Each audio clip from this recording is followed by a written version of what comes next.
नमस्कार, जय हिंद प्यारे साथियों। मैं आलोक आप सभी लोगों के साथ जुड़ चुका हूं आज के सेशन में। और आज का सेशन जो है वो बहुत ही शानदार होने वाला है बच्चों। इसमें आपके आने वाले एग्जाम्स में आपका सीजीएल का हो गया, एमटीएस का हो गया या फिर यूपी कांस्टेबल का हो गया, यहाँ से वी विल ट्राई कि हम बहुत से सारे क्वेश्चंस को फंसा पाएं।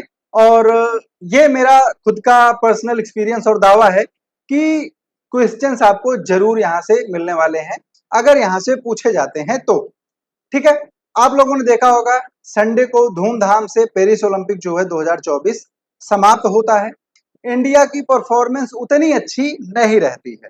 ठीक है, तो इसके पीछे एक मैं तर्क देना चाहूंगा कि आप लोगों ने देखा होगा कि बाकी जैसे चाइना हो गया, यूएसए हो गया, तो यहाँ पर जो एक्टिविटीज होती हैं बच्चों की वो ऐसी होती हैं कि वो आगे चलकर इन सब चीजों में इन्वॉल्व होते हैं। हमारे यहाँ क्या है, हमारे यहाँ मोस्ट ऑफ द पीपल, बहुत सारे लोग ऐसे हैं, बहुत सारी जनसंख्या ऐसी है जिनके बच्चे मोबाइल देखते हुए खाना खाएंगे। ठीक है, मोबाइल देखते हुए वो सोएंगे। ठीक है, पेरेंट्स इतने बिजी हैं कि वो बच्चा उनको डिस्टर्ब न करे इसलिए उसको फोन दे देंगे। ठीक, तो ये सारी चीजें हैं, ये इसके पीछे का एक बहुत बड़ा कारण है। ठीक है, और जब बच्चा शुरू से ही उन सब चीजों की तरफ इन्वॉल्व नहीं है तो आप उम्मीद नहीं कर सकते कि वो बड़ा होकर उन सब चीजों में जाएगा। ठीक है, और इसके ऊपर कुछ इंस्टाग्राम वाली जो चीजें हैं वो थोड़ा आजकल ज्यादा हो गई हैं। ठीक है, नाच गाना ज्यादा पसंद आ रहा है खेलकूद से ज्यादा। ठीक है, क्लियर। चलिए शुरू करेंगे आज का सेशन। जो भी लोग नए हैं वो चैनल को एक बार सब्सक्राइब कर लेंगे और बढ़ेंगे हम आगे। आप लोगों के सामने तस्वीर है पेरिस में जो मेडल विनर्स हैं इंडिया के वो। ठीक है, टोटल अगर गिना जाए तो यहाँ पर जो मेडल्स आए हैं, सबसे पहला मेडल लाया था मनु भाकर ने, दूसरा मेडल आया था मनु भाकर प्लस सरबजोत ने। ठीक है, ये हैं अमन शेरावत पहलवान जी। ठीक है, ये हैं स्वप्निल कुसाणे और ये हमारे गोल्डन आर्म नीरज चोपड़ा और हमारी हॉकी की टीम।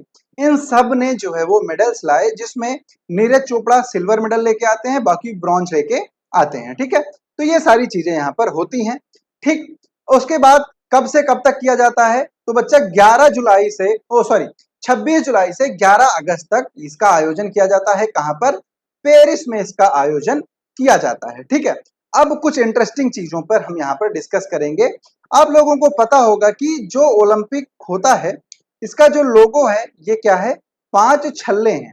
ठीक है, ये 5 छल्ले आप यहाँ पर देख रहे हैं। ठीक है, अब इन 5 छल्लों का मतलब क्या होता है? इन 5 छल्लों का मतलब होता है 5 महाद्वीप। ठीक है, जो रेड वाला है, ठीक है, यहाँ पर नॉर्थ अमेरिका और साउथ अमेरिका को एक साथ ले लिया जाता है और अंटार्कटिका को छोड़ दिया जाता है क्योंकि वहां पर मनुष्य नहीं है। तो इस तरह से 5 को मिलाकर एक बनाया जाता है सिंबल। ठीक, क्लियर। तो कब से कब तक हुआ? 26 जुलाई से 11 अगस्त तक। डेट को नोट करते हुए चलेंगे, यहीं से क्वेश्चन बनना आपका स्टार्ट हो जाएगा। पहला क्वेश्चन कब से कब तक? 26 जुलाई से 11 अगस्त। ठीक है, हैंडबॉल, फुटबॉल और रग्बी। जब पेरिस ओलंपिक का उद्घाटन हुआ उसके पहले ही 24 जुलाई से ही ये 3 गेम जो है वो स्टार्ट हो चुके थे। ठीक, उसके बाद 1924 में लास्ट टाइम आयोजित किया गया था पेरिस ओलंपिक को, पेरिस में ओलंपिक को, और इसके बाद सीधे 100 साल के बाद 2024 में आयोजित किया गया। ठीक है, तो अब 2 देश ऐसे हैं, एक तो हो गया आपका फ्रांस और दूसरा हो गया लंदन। ठीक है, एक लंदन और एक फ्रांस। ठीक है, एक पेरिस और एक लंदन। ठीक है, 2 सिटी ऐसी हैं, 2 देश ऐसे हैं जहां पर इनका आयोजन 3 बार किया गया है। ठीक है, क्लियर। ठीक है, अब पेरिस में 1900 में, 1924 में और 2024 में ओलंपिक हुए। लंदन में 1908, 1948 और 2012 में हुए। क्लियर। अब यहाँ पर आपके पास ये मेडल्स हैं। ठीक है, ये गोल्ड मेडल है बेटा, ये सिल्वर मेडल है और ये ब्रॉन्ज मेडल है। ठीक है, इसको हम स्वर्ण पदक, रजत पदक और कांस्य पदक के रूप में जानते हैं। ठीक है, अब आप लोगों को लग रहा होगा कि जो स्वर्ण पदक पाते हैं वो पूरा पूरा सोने का पदक पाते हैं। ठीक है, तो पाते थे। जब प्राचीन समय में सोने की वैल्यू उतनी नहीं थी तब गोल्ड मेडल्स दिए जाते थे। अगर आप वर्तमान समय की बात करें बेटा, तो वर्तमान समय में ऐसा है कि जो गोल्ड मेडल होता है इसमें 92% से 94% तक क्या हो जाती है? चांदी हो जाती है और 6 से 8% क्या होता है, सिर्फ गोल्ड होता है। ठीक, पेरिस ओलंपिक 2024 के बारे में इंटरेस्टिंग चीज ये है कि आप सबको पता है कि पेरिस में क्या है बेटा, एफिल टावर है। ठीक है, क्या है, एफिल टावर है। तो एफिल टावर जो बना हुआ है, ठीक, तो एफिल टावर जो बना हुआ है, ठीक है, तो इसका जो लोहा है, इसको इस बार पदक में मिलाया गया है। ठीक, तो ये क्वेश्चन यहाँ पर इंपॉर्टेंट हो जाता है और आपसे पूछा भी जा सकता है। फिर मोस्ट इंपॉर्टेंट किस चीज की बात करेंगे, जो मस्कट होता है या फिर शुभंकर होता है और एक आदर्श वाक्य होता है। ठीक है, शुभंकर क्या है, ओलंपिक फ्रीज, फ्रीज एक टोपी है। ठीक है, क्या है, टोपी है। ठीक है, तो ये क्या है, शुभंकर है, मस्कट है। ठीक है, ये एक टोपी का सिंबल, मतलब ये टोपी है, आप लोग यहाँ पर देख रहे होंगे। ठीक है, यहाँ पर पेरिस ओलंपिक, ये मस्कट को बनाया गया है। ठीक, आदर्श वाक्य क्या है, अकेले हम तेजी से आगे बढ़ते हैं लेकिन साथ मिलकर हम आगे बढ़ते हैं। ठीक है, तेजी से आगे जाने से अच्छा है साथ मिलकर आगे जाएं। ठीक है, ये इसका क्या था, थीम मान लीजिए या फिर आदर्श वाक्य मान लीजिए। ठीक, फिर आयोजन, आयोजन की बात करें अगर, तो 32nd, ये कौन सा था, 33rd था, 33वां ओलंपिक था, पेरिस में आयोजित किया गया। इसके पहले 2021 वाला कहां पर, जापान के टोक्यो में आयोजित किया गया था।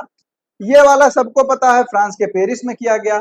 अगला भी आपको पता है कि लॉस एंजल्स में ये क्या होगा, आयोजित किया जाएगा अगले 4 साल के बाद, मतलब 2028 में। और 35वां यानी कि 2032 में ब्रिस्बेन ऑस्ट्रेलिया में आयोजित किया जाएगा। यहां से 1 नंबर आना आपका फिक्स है, लिख के ले लो बेटा जी। ठीक है, क्लियर आप लोगों को। इसके बाद देखिए, इसके बाद क्या होता है, इसके बाद बात करेंगे ओलंपिक के जन्मदाता। तो ओलंपिक के जन्मदाता कौन थे, पियरे डी कोबर्टिन। ठीक है, और मुख्यालय इसका कहां है, स्विट्जरलैंड में। ठीक है, प्रथम अध्यक्ष कौन थे, दिमित्रिस विलेकस, और वर्तमान कौन है, थॉमस बॉक। ठीक है, तो ये किसकी फोटो है, थॉमस बॉक की फोटो है। इनको आप लोग पहचानते होंगे, संडे को ये स्पेशल अपीयरेंस में रहे थे ओलंपिक्स में। ठीक है, तो यहां से भी आपके क्वेश्चंस क्लियर होने चाहिए।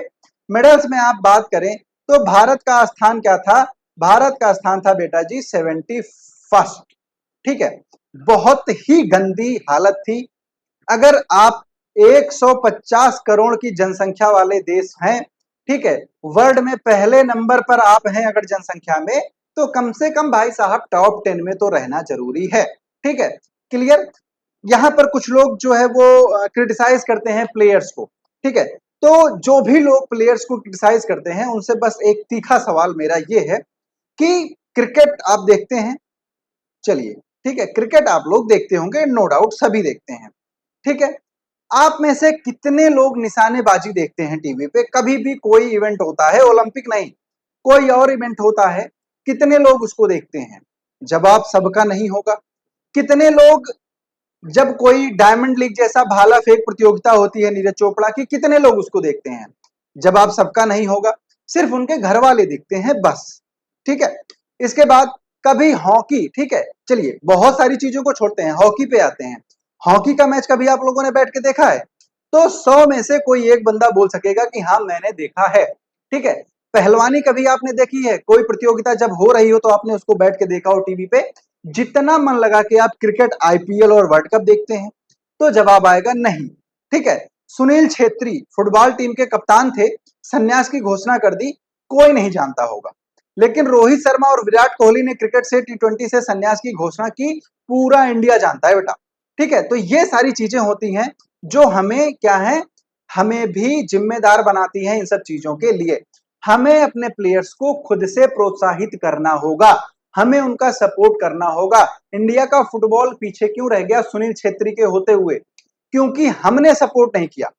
अगर हमने सपोर्ट किया होता सेम क्रिकेट के जैसा, तो आज भारत की फुटबॉल टीम, भारत की हॉकी टीम, जो भारत के रेसलर्स हैं और जो शटलर हैं, ये सब आज अलग जगह पे होते। ठीक है, क्लियर। चलिए आते हैं टॉपिक पे। पहला स्थान अमेरिका, दूसरा चीन और तीसरा जापान का, चौथा ऑस्ट्रेलिया का। ठीक है, ये 4 आप याद रखेंगे। क्लियर, भारत का 71वां स्थान है। ठीक है, क्लियर। रियो ओलंपिक की बात करें, कब, 2016 की।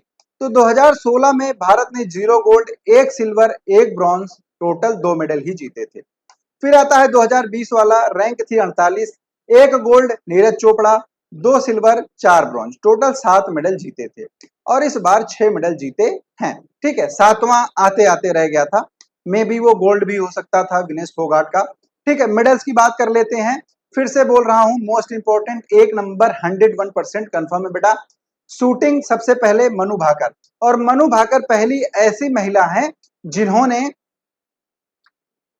किसी भी ओलंपिक इवेंट में 2 मेडल्स जीते हैं। ठीक है, तो पहला मेडल ये जीतती हैं 10 मीटर एयर पिस्टल में। दूसरा मेडल फिर से ब्रॉन्ज आता है मनु भाकर और सरबजोत सिंह, सेम, लेकिन 10 metre air pistol mixed event होता है। उसके बाद स्वप्निल कुसाणे 50 मीटर राइफल में ब्रॉन्ज मेडल, फिर नीरज चोपड़ा जेवलिन थ्रो में सिल्वर मेडल, फिर हॉकी ब्रॉन्ज मेडल, और उसके बाद अमन शेरावत, भारत के पुरुष दल के एकमात्र रेसलर जो गए थे, ये ब्रॉन्ज मेडल जीतकर आते हैं। ठीक है, ध्वजवाहक कौन था इस बार? तो इस बार पीवी सिंधु थी। ठीक है, और कमल शरत थे। ठीक है, कौन था? पीवी सिंधु और कमल शरत इस बार के ध्वजवाहक थे जब ओपनिंग सेरेमनी हुई। ठीक है, मैरी कॉम कब थी और मनप्रीत सिंह ये 2020 में थे। ठीक है, पूर्णा बनर्जी जो थी वो 1920 में पहली भारतीय ध्वजवाहक थी। साइनी विल्सन बार्सिलोना ओलंपिक में पहली भारतीय महिला ध्वजवाहक बनी थी। ठीक, उसके बाद बात करें तो इस बार का मैंने आपको बता दिया, पीवी सिंधु और शरद कमल। ठीक है, उसके बाद कौन थे? गगन नारंग को बनाया गया था सेफ डी मिशन। ठीक है, क्लियर। उसके बाद क्या था यहाँ पर? ये क्या है? क्लोजिंग सेरेमनी है। क्लोजिंग सेरेमनी में पीआर श्रीजेश जो कि भारतीय हॉकी टीम के गोलकीपर हैं और मनु भाकर, इन दो लोगों ने क्लोजिंग सेरेमनी में फ्लैग बियर किया था। ठीक, तो ये पूरा स्टोरी था किसका बेटा? एक और स्टोरी है विनेश फोगाट की। तो विनेश फोगाट का क्या हुआ? ओवरवेट की वजह से उनको डिस्क्वालीफाई कर दिया गया। ठीक है, वो मात्र 100 ग्राम ज्यादा थी अपने वजन से।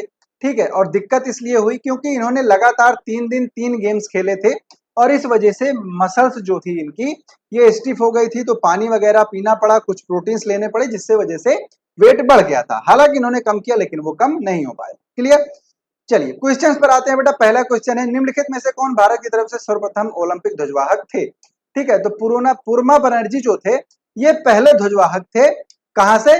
भारत की तरफ से। और साइनी विल्सन पहली महिला ध्वजवाहक थी। कहां से? भारत की तरफ से। ठीक है, क्लियर। उसके बाद विनेश फोगाट 2024 में ज्यादा वजन के कारण बाहर कर दिया गया। किस वेट कैटेगरी में ये खेली थी? तो इन्होंने खेला था 50 केजी के वेट कैटेगरी में। हालांकि ये खेलती हैं 53 केजी वाली वेट कैटेगरी में। ठीक है, चलिए आगे चलते हैं अगले क्वेश्चन पर। समापन समारोह में ध्वजवाहक के रूप में किसको चुना गया था? सरबजोत सिंह और मनु भाकर को बेटा चुना गया था, मैं बताते हुए आ रहा हूं। आगे चलते हैं। ओलंपिक में आयोजित किया गया जो भाला फेंक होता है, इसमें जो जेवलिन होता है, जेवलिन का वेट कितना होता है ये पूछा गया है आपसे। तो जो मेल वर्ग होता है, मेल वर्ग के जेवलिन का वेट जो है वो 750 ग्राम होता है और जो लेंथ है वो 3.5 से 3.8 मीटर की होती है। ठीक है, तो ऑप्शन ए कौन सा सही हो जाएगा? क्लियर। उसके बाद अगला क्वेश्चन क्या है? अगला है कि एक ओलंपिक इवेंट में 2 मेडल जीतने वाली प्रथम भारतीय महिला कौन है? तो वो है मनु भाकर। हालांकि पीवी सिंधु ने भी जीता है लेकिन इनके जो ओलंपिक के इवेंट्स थे वो अलग अलग थे। ठीक है, क्लियर। चलिए आगे चलें। आगे क्या होगा? आगे हो जाएगा अलविदा पेरिस। ठीक है, क्या हुआ? पेरिस में समापन हो गया। अब कहां है? अब 2028 का जो ओलंपिक है बेटा वो लॉस एंजलिस में होगा। ठीक है, कहां पर होगा? लॉस एंजलिस में होगा। ठीक है, ये सारी चीजें थी पेरिस ओलंपिक की और मैं उम्मीद करता हूं आपको सेशन जो है वो अच्छा लगा होगा। और अगर अच्छा नहीं लगा है तो क्या अच्छा नहीं लगा वो कमेंट करके जरूर बताना, और अच्छा लगा है तो चैनल को सब्सक्राइब करना, वीडियो को शेयर करना, लाइक करना और कमेंट करके अपनी राय जरूर देना। मिलते हैं अगले सेशन में, तब तक के लिए आप सभी दोस्तों को प्यार भरा नमस्कार। जय हिंद, जय भारत। और एक स्पेशल अपील है कि अपने जो खेल हैं क्रिकेट के अलावा भी उनको प्लीज सपोर्ट करना स्टार्ट कीजिए, तभी हम ओलंपिक में 100 मेडल लाना स्टार्ट करेंगे। ठीक है, चलिए मिलते हैं, बाय बाय, धन्यवाद।